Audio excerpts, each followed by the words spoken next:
cargado de forma negativa, es decir, hay un exceso de electrones y esto se le denomina como anión. Ejemplo de un anión tenemos el cloro con una carga negativa, es decir, su átomo neutro, que es el cloro, ha ganado un electrón. Por eso tiene una carga negativa. Esta carga negativa refiere a que yo tengo que el estado de oxidación del cloro en esta forma es 1 negativo. Como les decía, no es necesario poner el 1, con que tú pongas el signo menos ya es suficiente. Otro ejemplo, tenemos el aluminio con un estado de oxidación 3 más. Pues es muy sencillo, esto quiere decir que el átomo de aluminio en estado elemental, es decir, en estado con estado de oxidación 0, ¿ha que ganado o perdido electrones? Pregunta. Pues muy sencillo, ha cedido electrones, pero esta vez no es 1, sino que ha cedido 3 de sus electrones, de manera que el estado de oxidación para este elemento es 3 positivo. Y esto es lo referente a el ion monoatómico. Y recordemos también que es un ion monoatómico porque simplemente es un elemento y un elemento, no está involucrado en una especie molecular.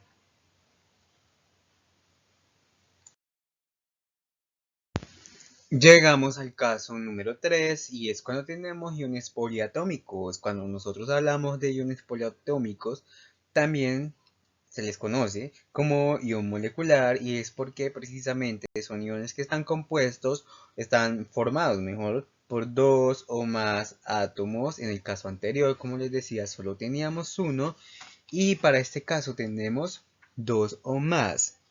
Entonces, el caso de los átomos en unión poliatómico o en un compuesto molecular, por lo general tiene el mismo número de oxidación que si fuera unión monoatómico. ¿Esto qué quiere decir? Vamos a poner el ejemplo. Tenemos entonces nuestro ejemplo del ion poliatómico. Recordemos, ion poliatómico está formado por dos átomos, un ejemplo o más átomos. Un ejemplo clásico es el ion hidroxilo, ion OH. Este siempre lo representan o se representa con una carga negativa. ¿Y por qué? Vamos a ver por qué la regla nos dice que podemos tomarlos como si fueran átomos monoatómicos, es decir, por un lado el oxígeno y por el otro lado el hidrógeno. Cuando tengamos de esta manera, entonces lo que vamos a decir es que el oxígeno, vamos a irnos a nuestra tabla periódica y vamos a ver que el oxígeno puede trabajar con carga 2 menos y el hidrógeno con una carga 1 positivo, de manera que este signo negativo simplemente sale de una suma algebraica. Esa suma algebraica es ¿cuál? La del estado de oxidación del hidrógeno 1, ¿cierto? Positivo, más el estado de oxidación del hidrógeno que es 2, menos 2. De esta manera tenemos que, por ley de signos, positivo y negativo nos da que debemos restar y ponemos también el signo del número mayor que es negativo, así tendríamos menos 1, que es lo que yo tengo aquí traducido a forma de estado de oxidación. No ponemos menos 1, sino que ponemos 1 menos, y esa es la forma correcta de establecer, de asignar el estado de oxidación. Sin embargo, en este caso pues no es necesario, podemos simplemente poner la carga negativa acá y listo, se sobreentiende. Es cuestión de nomenclatura más, se puede poner el menos y listo. No es necesario poner el 1. En este sentido, vemos que este ejemplo involucra varias de las reglas que vamos a ver a continuación para que lo tengan muy presente. Y continuamos entonces. Estaré hablando sobre el átomo de hidrógeno o la regla del átomo de hidrógeno. Esta regla es muy sencilla y dice lo siguiente: cuando el átomo de hidrógeno está enlazado a un no metal, este trabajará con estado de oxidación 1 positivo. En caso que esté enlazado a un metal, este trabajará con un estado de oxidación 1 negativo.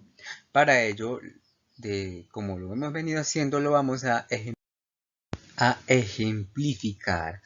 Así tenemos lo siguiente. Nos vamos a valer de nuestra tabla periódica para identificar si tenemos un elemento metálico o no metálico enlazado al compuesto de hidrógeno. Entonces vamos a poner los siguientes ejemplos. NaH.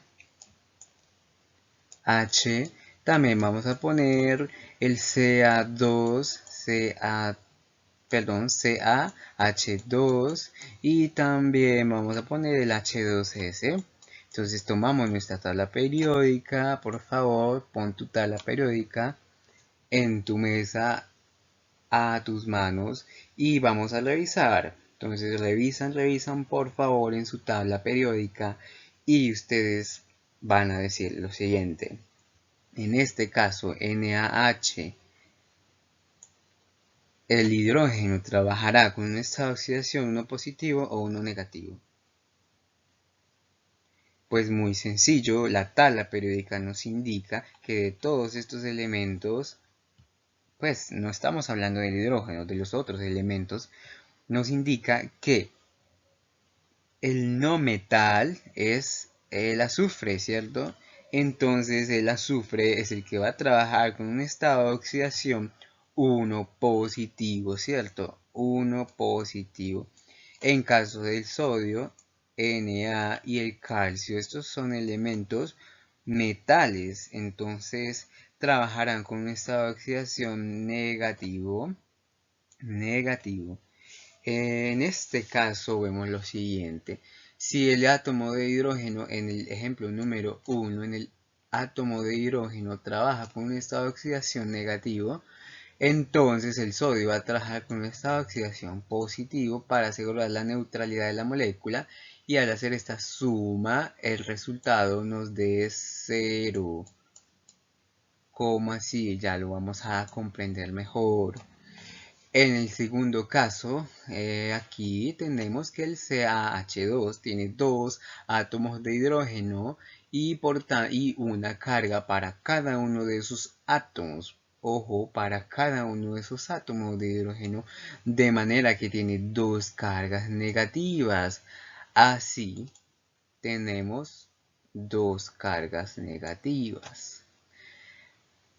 Para asegurar la neutralidad de la molécula, el calcio tendrá que actuar con un estado de oxidación igual a 2 o 2 positivo, de manera que 2 menos 2 nos da 0, y así aseguramos la neutralidad de esta molécula. Vamos a ver con el H2S. ¿Qué ocurre con el H2S? Que tenemos dos cargas positivas, de manera que el azufre va a trabajar con dos cargas negativas, de manera que yo al realizar esta suma tenga que el resultado sea 0 para asegurar la neutralidad de las moléculas, y esto es lo referente a la regla del hidrógeno. Continuamos con la regla del oxígeno. Es muy sencilla, y para no alargar este video tanto, lo que vamos a decir es lo siguiente. El átomo de oxígeno trabaja con estado de oxidación 2 negativo, y en algunos casos la excepción a la regla es cuando trabaja o está involucrado en compuestos que son denominados peróxidos. Los compuestos peróxidos tienen el ion O2. Por lo tanto, cada uno de esos iones O2 representa o aporta una carga negativa, y esto lo veremos a continuación de manera ejemplificada. Entonces, conclusión, el oxígeno trabaja con carga 2 menos y en peróxidos con carga 1 menos. Así que tenemos lo siguiente. Ejemplo, tenemos H2O. Ejemplos muy sencillos. Lo importante en este momento es que sepamos cómo aplicar las reglas de los estados de oxidación. Esto es muy fácil. Luego se darán cuenta de ello y para eso les pido que vean mi siguiente video, que ahí estaré desarrollando como tal ejercicios, no de manera individual, sino todo aplicado. Y se van a dar cuenta que es muy sencillo la aplicación de estas reglas. Tenemos esta molécula H2O, también tenemos otra molécula, ejemplo H2